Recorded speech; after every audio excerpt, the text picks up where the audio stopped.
MLA ने नर्क कर दी उनकी जिंदगी भी अपनी अपनी विधानसभा की। अरे सुन तो लो,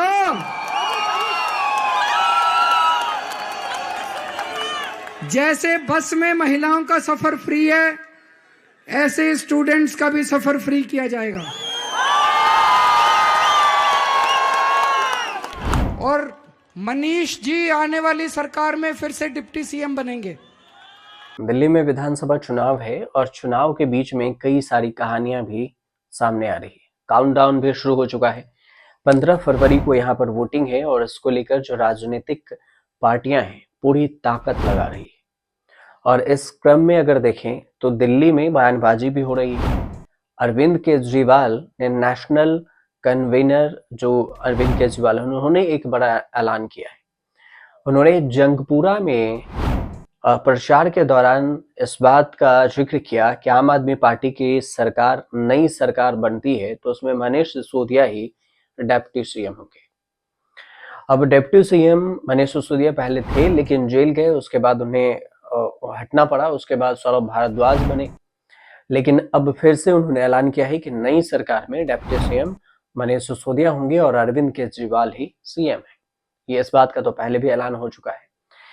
अरविंद केजरीवाल ने कहा कि मनीष सिसोदिया मेरे सेनापति हैं और छोटे भाई भी हैं और सबसे प्यारे भी हैं। दिल्ली में आम आदमी पार्टी की सरकार बन रही है और सब कह रहे हैं कि भले आम आदमी पार्टी की 2-4 सीटें कम आए लेकिन सरकार आम आदमी पार्टी की ही बन रही। अरविंद केजरीवाल इस भाषण में आगे ये भी कह रहे हैं कि मनीष सिसोदिया आम आदमी पार्टी की सरकार में उप मुख्यमंत्री बनेंगे। दिल्ली के पूर्व सीएम अरविंद केजरीवाल कहा कि आप लोगों का विधायक अगर उप मुख्यमंत्री होगा तो फिर सारे अधिकारी फोन पर ही काम कर देंगे। किसी अफसर की हिम्मत नहीं होगी जो मुख्यमंत्री उप मुख्यमंत्री के विधानसभा के आदमी का फोन न उठाए। प्रचार के दौरान अरविंद केजरीवाल इस बात का ऐलान इसलिए भी कर रहे हैं कि देखिए, मनीष सिसोदिया का जो पहले सीट था वो पटपड़गंज था और पटपड़गंज से उन्हें उनका सीट बदल दिया गया क्योंकि पटपड़गंज से इस बार मैदान में उतरे हैं अवध ओझा। और इसी वजह से मनीष सिसोदिया जब जंगपुरा में पहुंचे चुनाव प्रचार के लिए तो उन्होंने कहा कि बीजेपी कह रही है कि अगर उनकी सरकार बनी तो वे लोग बिजली पर जो सब्सिडी है उसे समाप्त कर देंगे। बीजेपी वाले मुफ्त बिजली के खिलाफ है। साथ में मोदी सरकार के जो 10 करोड़ की जो कर्ज माफी है उसको लेकर भी अरविंद केजरीवाल ने सवाल उठाया।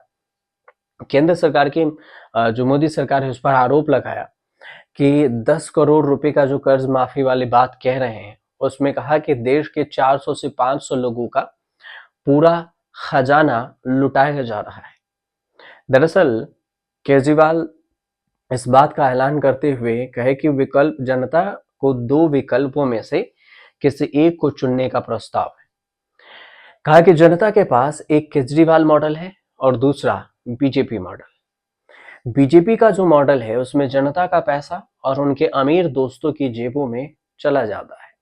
साथ ही अगर ये भी जोड़ दिया कि आपके नेतृत्व वाली सरकार के तहत दिल्ली के लोगों के जो प्रति माह है 25,000 रुपए तक का लाभ मिल रहा है और अगर बीजेपी सत्ता में आती है तो वह सभी कल्याणकारी योजनाओं को बंद कर देगी क्योंकि यह उनके मॉडल के खिलाफ है। अरविंद केजरीवाल ने दिल्ली के जनता को संबोधित करते हुए यह भी कहा कि यह पैसा आपका पैसा है, ऐसे में यह चुनाव तय करना है कि इस पैसे का इस्तेमाल आपके बच्चों के लिए स्कूल बनाने में होना चाहिए या फिर कर्ज माफ करने के लिए किया जाना चाहिए। आपको बता दें कि दिल्ली में विधानसभा के चुनाव 5 फरवरी को यहाँ पर वोटिंग है, 8 फरवरी को परिणाम आएंगे। इस बार त्रिकोणीय मुकाबला है दिल्ली में। एक तरफ अरविंद केजरीवाल, दूसरी तरफ बीजेपी की सरकार और तीसरी तरफ जो है केंद्र में बीजेपी की सरकार है तो बीजेपी भी दिल्ली में है और तीसरी तरफ कांग्रेस पार्टी भी उतरी है। कांग्रेस पार्टी और आम आदमी पार्टी दोनों इंडिया गठबंधन के हिस्सा हुआ करती थी। लोकसभा चुनाव भी दोनों मिलकर लड़ी थी लेकिन दिल्ली में कुछ खास प्रदर्शन नहीं रहा।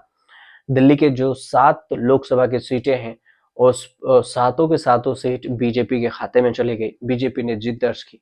अब जब विधानसभा की बारी आई तो यहाँ पर दोनों अलग अलग चुनाव लड़ रहे हैं और कांग्रेस भी आम आदमी पार्टी पर हमलावर है, बीजेपी भी हमलावर है और आम आदमी पार्टी कांग्रेस के जो दिग्गज नेता है राहुल गांधी और बीजेपी के पीएम मोदी, अमित शाह, इन सब को बेईमान करार दे दिया, एक पोस्टर भी जारी कर दिया। इसको लेकर भी काफी बवाल है। लेकिन देखना दिलचस्प ये होगा कि दिल्ली की जनता 5 फरवरी को जब तय करेगी कि दिल्ली की में सरकार किसकी बन रही है, 8 फरवरी को जब परिणाम आएंगे तो सब कुछ पता चल जाएगा। फिलहाल आपको जानकारी सही लगे तो हमारे चैनल को सब्सक्राइब कीजिए, शेयर कीजिए और कमेंट कीजिए।